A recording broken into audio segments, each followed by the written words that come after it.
क्या कोई औरत इतनी क्रूर हो सकती है कि वो अपने मासूम से 4 वर्ष के बच्चे को केवल इसलिए मौत के घाट उतार दे क्योंकि उसके बच्चे की शक्ल उसके बाप से मिलती है। तस्वीर में दिखाई देने वाली यह औरत कोई मामूली औरत नहीं है। यह एक निजी कंपनी जिसका नाम एआई यानी कि आर्टिफिशियल इंटेलिजेंस स्टार्टअप है। यह औरत इस कंपनी की नामी सीईओ है। महिला के लिंक्ड इन प्रोफाइल के अनुसार वह एआई एथिक्स स्पेशलिस्ट और डेटा साइंटिस्ट है।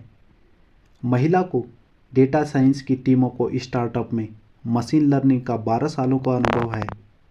तस्वीर में दिखाई देने वाली इस महिला का नाम है सूचना सेठ, जो कि मूल रूप से कोलकाता की रहने वाली है। 2010 में सूचना सेठ की शादी केरल के रहने वाले वेंकटरमण से होती है, जो कि एक कंपनी में कार्य करते हैं। दोनों की ज़िंदगी अच्छे से चल रही थी। शादी के 9 साल बाद यानी कि 2019 में दोनों के जीवन में एक नन्हा मेहमान आता है। नन्हे मेहमान के आने से दोनों के जीवन में खुशियां भर गई। सब कुछ इस दौरान ठीक चल रहा था कि तभी देश में 2020 के दौरान कोरोना ने दस्तक दी। कोरोना के कारण दोनों पति पत्नी अब अपना अपना कार्य घर से ही करने लगे, लेकिन धीरे धीरे काम के प्रेशर और आधुनिक भौतिकता की दौड़ ने दोनों के बीच दरार डालना शुरू कर दिया। दोनों में बात बात पर अब झगड़ा होने लगा और देखते ही देखते दोनों के बीच खाई इतनी बढ़ गई कि दोनों ने एक दूसरे से अलग होने का कड़ा फैसला ले लिया।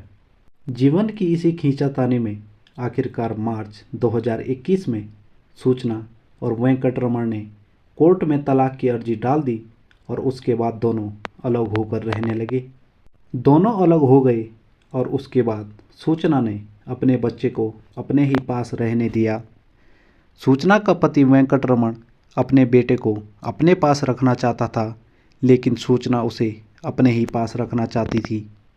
जब सूचना ने अपने बच्चे को वेंकटरमण के पास नहीं रहने दिया तो वेंकटरमण ने कोर्ट से यह शिकायत की कि सूचना उसे अपने बेटे से नहीं मिलने देती। आखिरकार 2023 के अंत में बेंगलुरु के जिला कोर्ट ने अपना फैसला सुनाते हुए दोनों की तलाक की अर्जी को स्वीकार कर लिया और साथ में बच्चे की कस्टडी को उसकी मां यानी कि सूचना सेठ को सौंपी। साथ ही कोर्ट ने यह भी निर्णय दिया कि बच्चे का पिता बच्चे से हर महीने रविवार को मिल सकता है। कोर्ट के इस निर्णय के बाद सूचना सेठ खिन्न हो गई और वह किसी भी हालत में वेंकटरमण को अपने बच्चे से मिलने नहीं देना चाहती थी। अब वह वेंकटरमण से इतनी नफरत करने लगी थी कि वह उसका चेहरा तक नहीं देखना चाहती थी। इसी बीच बच्चे के पिता ने शनिवार को सूचना को कॉल करके बताया कि वह रविवार यानी कि 7 जनवरी 2024 को अपने बच्चे से मिलने के लिए आएगा। सूचना ने वेंकटरमण को कहा था कि वह अपने बेटे से बेंगलुरु के सदाशिवनगर के पास पब्लिक प्लेस पे आकर मिल ले। रविवार को तय समय पर वेंकटरमण अपने बेटे से मिलने को आ गया, लेकिन सूचना का कहीं कोई अता पता नहीं था। साथ ही उसके फ़ोन का भी कोई उत्तर नहीं आ रहा था। करीब 2 घंटे से अधिक इंतज़ार करने के बाद भी वेंकटरमण को जब कोई जवाब नहीं मिला तो वह काम के सिलसिले में इंडोनेशिया चला गया। दरअसल 6 जनवरी 2024 को सूचना बेंगलुरु से गोवा के लिए अपने 4 वर्षीय बालक चिन्मय के साथ उड़ान भरती है। यहाँ वह गोवा के कैंडोलिम स्थित एक होटल में रुकती है और 6, 7 और 8 की डेट को वह अपने मासूम बच्चे के साथ तीनों दिनों में गोवा की बहुत सी जगह घूमती है। इसके बाद 8 तारीख को घूमकर वापस होटल आने के बाद सूचना होटल के ही रिसेप्शन से 2 बोतल कप सिरप मंगवाती है और कप सिरप की बोतलों को लेकर अपने कमरे में चली जाती है। कुछ समय पश्चात ही सूचना होटल से अपना कमरा छोड़कर वापस चली जाती है। साथ ही अब वह होटल के मैनेजर से कहती है कि उसे अर्जेंट में एक गाड़ी चाहिए जो कि उसे गोवा से कर्नाटक ले जाए। होटल के कर्मचारी सूचना को कहते हैं कि आप हवाई यात्रा से कर्नाटक चले जाएं, जो कि आपको सस्ता भी पड़ेगा, लेकिन सूचना कहती है कि उसे बाई रोड ही जाना है। सूचना की मांग पर उसे भाड़े की टैक्सी उपलब्ध करवाई जाती है। जैसे ही सूचना वहां से जाने लगती है, तभी होटल के कर्मचारी सूचना से पूछते हैं कि आपका बेटा कहाँ है। तो सूचना बताती है कि उसे कर्नाटक किसी इमरजेंसी काम से जाना है, इसलिए उसने अपने बेटे को अपने किसी रिश्तेदार के पास गोवा में ही छोड़ दिया है। कुछ समय पश्चात ही सूचना एक बड़े बैग के साथ वहां से निकल जाती है। सूचना के निकलने के बाद होटल स्टाफ उसके कमरे की सफाई करने जाते हैं। जैसे ही वह कमरे में जाते हैं, उन्हें कमरे के फर्श में खून बिखरा हुआ दिखाई देता है, जिससे पूरा स्टाफ हड़कंप में आ जाता है। होटल की तरफ से तुरंत सारी जानकारी पुलिस को दी जाती है। साथ ही होटल मैनेजमेंट के द्वारा पुलिस को बताया जाता है कि कर्नाटक जाते समय सूचना के साथ उसका बच्चा नहीं था। जानकारी मिलते ही गोवा पुलिस तुरंत एक्शन में आती है और उस टैक्सी चालक का नंबर लेकर उससे बात करती है। जब सूचना गोवा से बेंगलुरु जा रही थी, तभी रोड पर 4-5 घंटे का जाम लगने के कारण सूचना अपने डेस्टिनेशन पर तय समय पर नहीं पहुंच पाती है। पुलिस टैक्सी चालक को बताती है कि तुम्हारी गाड़ी में जो औरत बैठी हुई है वह संदिग्ध है, इसलिए तुम बिना किसी देरी किए आसपास के थाने में गाड़ी को लेकर जाओ। लेकिन साथ ही इस बात का भी ख्याल रखना कि तुम्हारी और हमारी बातचीत के दौरान उस महिला को इस बात की कोई भनक नहीं लगनी चाहिए। टैक्सी ड्राइवर बड़ी सूझबूझ और सावधानी से कर्नाटक के एक पुलिस स्टेशन में गाड़ी पार्क कर लेता है, जिसकी सूचना वह गुपचुप तरीके से पुलिस को दे देता है।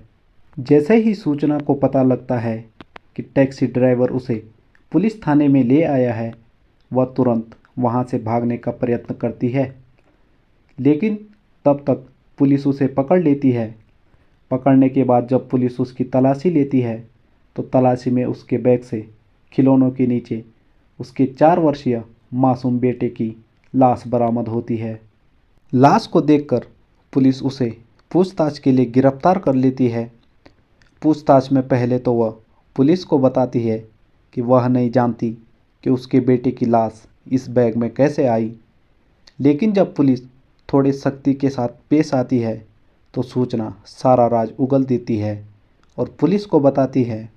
सूचना कहती है कि वह अपने बच्चे को किसी भी हालत में अपने पति से नहीं मिलने देना चाहती थी, लेकिन जब कोर्ट ने आदेश दिया कि महीने के हर रविवार को उसका पति उसके बेटे से मिल सकता है, तो वह गुस्से में आग बबूला हो गई और अदालत के इस फैसले के बाद अंदर ही अंदर जलने लगी। सूचना पुलिस को बताती है कि उसे अपने पति से सख्त नफरत है और उसके बेटे की शक्ल उसके पति से मिलती है। बार बार उसे अपने बेटे के चेहरे में अपने पति की शक्ल दिखाई देती थी, इसलिए उसने अपने बेटे को मारने का प्लान बनाया। सूचना कहती है कि उसने अपने बेटे को पहले 2 बोतल कफ सिरप की पिलाई, जिसके बाद वह बेहोश हो गया और उसके बाद उसने बेहोश होते ही अपने मासूम बेटे का गला दबाकर हत्या कर दी। सूचना पुलिस को बताती है कि अपने बेटे की हत्या करने के बाद मैंने उसको उसके खिलौनों के साथ बैग में पैक कर दिया और इसके बाद मैं बेंगलुरु में इस लाश को ठिकाने लगाने की फिराक में थी।